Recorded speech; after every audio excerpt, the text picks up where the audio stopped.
Okay, well, thank you very much. Good evening. Thanks, everyone, for coming out. As Ms. Burris pointed out, I'm with the Houston-Galveston Area Council.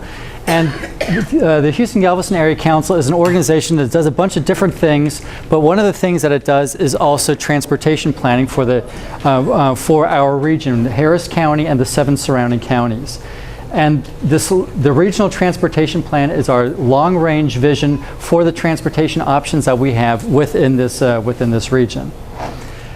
I'm out here today to tell you about the new plan that we're developing. Every 4 years we have to update this plan, and we're in the beginning process of updating this plan now again. And we're in the very early stages of it. It takes about 2 years to go through this update, and it's in 3 phases. I'll talk about that a little bit more. And we're kind of concluding the first phase right now and coming out for public comment. We're also trying to do things a little bit differently than we have done in the past. In the past, we've always had meetings that we've organized, and everybody's, just come on out type of meetings, open house, and we've generally had lackluster attendance. We're trying to do it differently this time now that people have more internet savvy and capability. We're trying to have meetings piggyback on people who have meetings already, and then telling them about this, and for them to go home and visit get on their computer and visit this 2040plan.org site, where you can look at all of the things that I'm going to be telling you about tonight. And then there's also a survey and some comments that you can leave there, and have your ability to get involved in transportation planning by going onto this website. We'd also like you to partner with us, and after you've heard this and after you've gone onto the site and left your comments, to tell others about it. Tell your friends, your families, your co-workers, people that you live with, to let them be involved in this very important process. And it's also important for us to make sure that we have a lot of diversity in our representation of who is giving us feedback. We want to make sure that we have different federal requirements that we have to that we try to strive to meet, and we want to make sure that we're talking to people who meet different demographic profiles, perhaps elderly or poor or minorities. That's one of the reasons why we're out here today, to talk to you as well. So please tell people that you know to look at this website as well. Like I said, the Regional Transportation Plan, the RTP, is a blueprint for our transportation planning in our region. The RTP has different things in it. It has a goals and vision statement that we try to strive for in what we want our transportation system to do for us.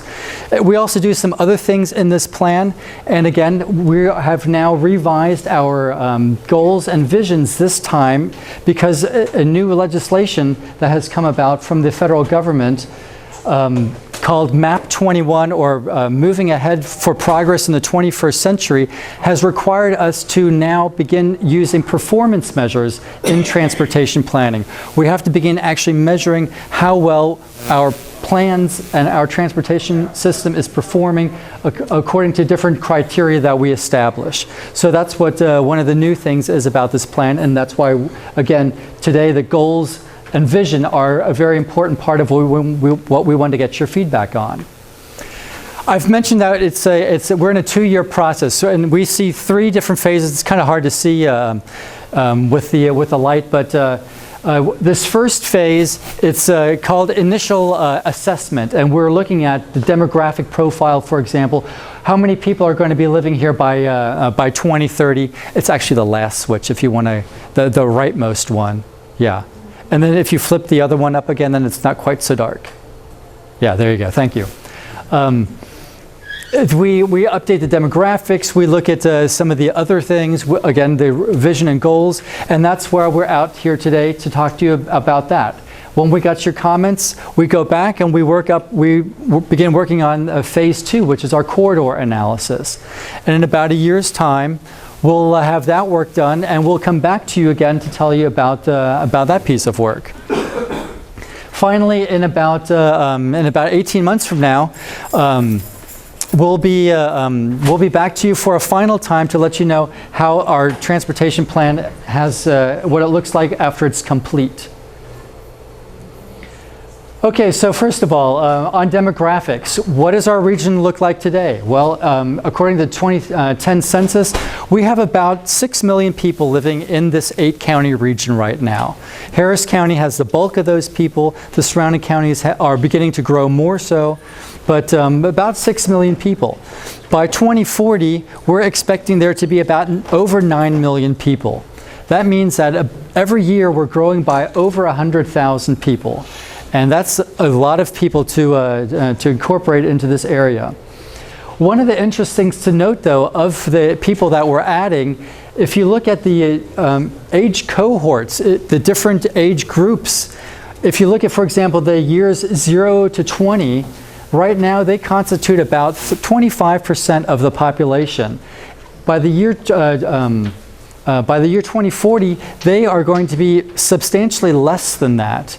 Or excuse me, they're right now, they're over 30%, and they're going to be less than 25% by the year 2040. It's the older age groups, the 60 and plus age groups that are now about 14%, they're going to be increasing to over 22% of our population. And so we have to ask ourselves as long-term planners on transportation, what does that mean for the needs of the future? Are people going to need more transit? Are people going to possibly live in different kinds of ways where they can walk more? How are we going to make sure that we are not choking ourselves off with congestion? So those are the kind of questions that we have to ask ourselves. Let me take you on a quick economic look of our state. This is not our region now, but as a state as a whole, this chart that you're looking at shows you different indicators that start out in 2009. All of them are at 100%. And the top two lines, the first line is light vehicle fleet. That means basically all the cars and pickup trucks. And if you see the number on the right-hand side, 208, that means that by 2040, we're expecting the number of cars in the state of Texas to double. It's a lot more cars because, again, we're getting a lot more people. The real estate GDP, the gross domestic product, one of the key economic indicators, is also going to double. We're going to have an economy that's twice the size that it is today. So that's a good thing because we have lots more people, we have lots more jobs, lots more economic activity. The next line is a number of households. That's going to be growing by about 3/4 or about 78%. Our households are not going to be quite as large as the population, but they're going to be larger than they are today because our household sizes are getting smaller. We are not having as many large families, and a lot of single people are in households by themselves. The next line is state VMT, vehicle miles traveled. As a state, all of us travel in cars or in transit as well, but this particular measure is only dealing with personal vehicles. And interestingly enough, it's only growing by about half as much. It's only going to be not doubling, but growing by 50%, because as a state, we're urbanizing. Our trips are getting shorter as our businesses are getting closer to where we are, and as our housing patterns begin to change, and we don't have as long of a distances to go. In the urban areas, you see that already. I mean, stores are getting closer to you, but certainly in rural areas of the state, as smaller cities get larger and Best Buy is no longer just here in Houston or in Dallas, but in lots of other cities, they don't have to have as long of trips anymore. But the most important line on this chart is actually the bottom one, and that is motor fuel taxes. That line is only going to grow by about 30%. And that means with as many people as we have moving in here and as much need for new transportation, and transportation projects are very expensive, as we're going to see here in a minute, we don't have very much money to pay for new transportation. So we have to ask ourselves, how can we prioritize that better? How can we do less with more, or do more with less money? Those are the big questions that we have to ask. What is our system today? Currently, in our 8-county area that you see depicted here, Harris County is the county in the middle and the 7 surrounding counties, we have about 10,000 lane miles of highways. If you have a highway that's 6 lanes wide and it's a 1 mile long, that's 6 lane miles. So we don't have, if you string all those lane miles together, it's over 10,000 miles. That's crossing the United States like 3 to 4 times. That's how many lane miles of highways that we have just in our region here. We have about 20,000 arterial street lane miles. That's our major roadways. Lockwood, for example, is a major arterial. Transit, we have about 4,000 fixed route lane miles. We have about 204 high occupancy vehicle lane miles that carpools and van pools as well as buses use. And we're also beginning to get a more robust bicycle network. We have about 500 designated on-street miles and about 400 so miles of off-street bike facilities. When we look at our current plan, since transportation planning is a long-term process, many of these highway projects take not only years but decades to develop and to build and to buy the right-of-way and to plan and by the time it opens up to the public, 20 years can easily pass by. That's why we have to do things in a very long term. If we look at our current long-term plan, which is a 2035 regional transportation plan, we have a lot of projects in there. Some of the more expensive things where most of the money is going, for example, is you might have heard of it, State Highway 99, the Grand Parkway. It's a new ring around the whole urban area outside of the Grand Parkway. Parts of it have already been built. More is going to be built to the tune of almost $7 billion. The US 290 corridor out to the northwest is being rebuilt as well and widened and rehabilitated because it's such an old facility and needs to be completely redone, just like they did with the Katy Freeway about 5 or so years ago. On the transit side, the largest single expenditure that the Metro and the other transit companies are doing is replacing buses. Now, that's going to cost over the next 30 years about $3 billion just in making sure that the buses are up to date and are in good working condition.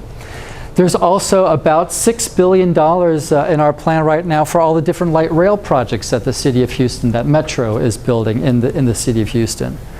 There are also a number of bicycle and pedestrian programs and things that are being built, but those are obviously much smaller dollar figures. We measure those in millions of dollars, and you might not be able to read it at the bottom, but if you're looking at capital programs, those are new facilities. That does not include maintenance and operations, for example. But on roadways, we have about $25 billion of new roadways that we're building, about $12 billion that we're investing in transit, and about $0.3 billion, so $300 million in bicycle and pedestrian programs. The priorities in the Harris County area we see here on the map. I know it's a small, it's kind of hard to see all those lines on the map, and I encourage you, all of this information is available on our website, 2040plan.org. Make sure you visit that. You can see all of this, and if I'm going too fast, you can read all of this in much slower detail at your own pace. But of course, the center of the city is right here. That's where we are, and this is 610 out here where we are right now, and we have some things still in the plan on the North Loop, for example, that's going to be redone. A lot of the other projects, as you can see, are in the periphery. The Grand Parkway is one of those big long lines that we see.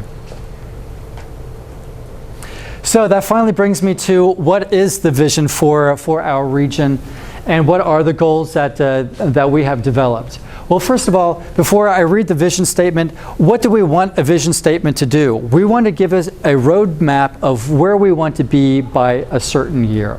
This being the 2040 plan, what do we want our transportation system to do for us? And it's basically our point on the horizon that we're always looking at to make sure that we're marching in the right direction, that we're not getting lost along the way. And the RTP, the Regional Transportation Plan Subcommittee, it's a subcommittee of our policy board that makes all the decisions about transportation. They came up with this statement.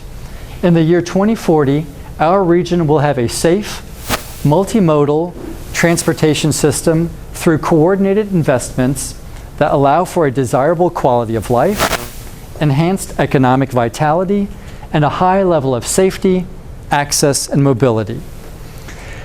And again, when you visit the website, and we've got some comment cards or some surveys that we'll have you that we'll pass out here in a minute, you can fill that out and to give us some feedback there. Tell us if we're on the mark, if this is a good vision statement, and if these are good goals. And if not, if you have a different idea, by all means, feel free to jot that down. We're very interested in to hear what you have to say. As we go over these goals, think of 3 different things. Is this a good goal? Did we leave something out? Secondly, and thirdly, if it's not a good goal, what would be a good goal? And for extra credit, since what we're trying to also come up with is performance measures, what would be a good way to measure the performance of any one of these goals? Those are the things that we're asking your feedback on. The first goal area is in mobility, and we have 3 goals for that. We want to ensure that our travel is safe and reliable for both people and goods. Secondly, we want to maximize mobility and access to jobs, goods, services, and global markets. Third, we want to provide meaningful and equitable transportation options. That's something that I'm sure that a lot of us here, I use Metro every day to get to work. I'm very much a proponent and a fan of Metro, and I use it to make sure, and I like using it because it does get me to where I need to go. And I want to make sure that we do have meaningful transportation options. The second goal area is stewardship. How well do we take care of things that we already have? The first goal here is to keep the transportation system in a state of good repair. Secondly, to manage our transportation system assets efficiently and effectively. Again, are these good goals? Are we missing anything?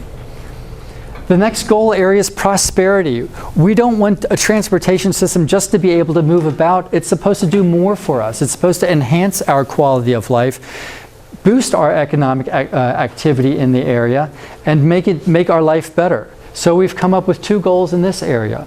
Support the region's economic development and competitiveness, and secondly, to enhance community health, quality of life by improving air quality and environmental conditions and conserving our natural resources. Finally, the last goal, implementation. How do we go about making our transportation? How do we go about building that? Well, the first goal is to deliver investments quickly and cost effectively that incorporate life cycle costs. A life cycle cost is how much money does it take to operate something or run something over the life of it. An old refrigerator, for example, might be still cheap to have because you bought it a long time ago, but it isn't nearly as efficient as new refrigerators are, so its life cycle costs are much higher for you year by year, as opposed to buying a new one that has a much lower electricity need. That's what life cycle costs are. And finally, encourage regional coordination, cooperation, and decision making. At the Houston-Galveston Area Council, we get everyone in the room, Harris County and all the surrounding counties, all the cities, all the transit agencies, and we try to make our decisions so that it's regionally equitable, that there's a little bit for everyone, that no one is overlooked, and also that no one is excessively burdened or no one is cut off from using our transportation facilities. These are our goals. This is what we want to have your opinion on. Again, please go to 2040plan.org. And for those of you who don't have computers, we've got surveys that we'll have you fill out now. And also, if you have any questions on anything that I've just said, feel free to ask. But again, tell others about this. Tell them to go to 2040plan.org and to look at the information. We're also having a series of meetings across the region between now and the end of March. On March 19th, we're going to have an open house at H-GAC where we'll be presenting this exact same information again, if you want to see it again.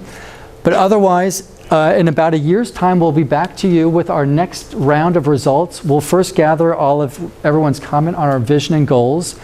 modify those, tweak those a little bit. Then we begin looking at the different corridors. Where is our need the greatest? How can we spend the money that we have on transportation? Once we do that, we come back out to you for our next round of public input. And then we see what you have to say with how we've come up with the idea for where do we want to put new roads, new transit in our region. And then again, finally, in about mid to late 2014 is when we have our finished plan. With that, my name again is Roland Strobel. If you have any questions, my telephone number is 713-993-4538. My email is up here. Please contact me. If you have other groups that you're involved with and you would like to have a similar presentation to what I've just done now, please contact my colleague Rosalind Hebert. She would be more than happy to schedule a presentation like this.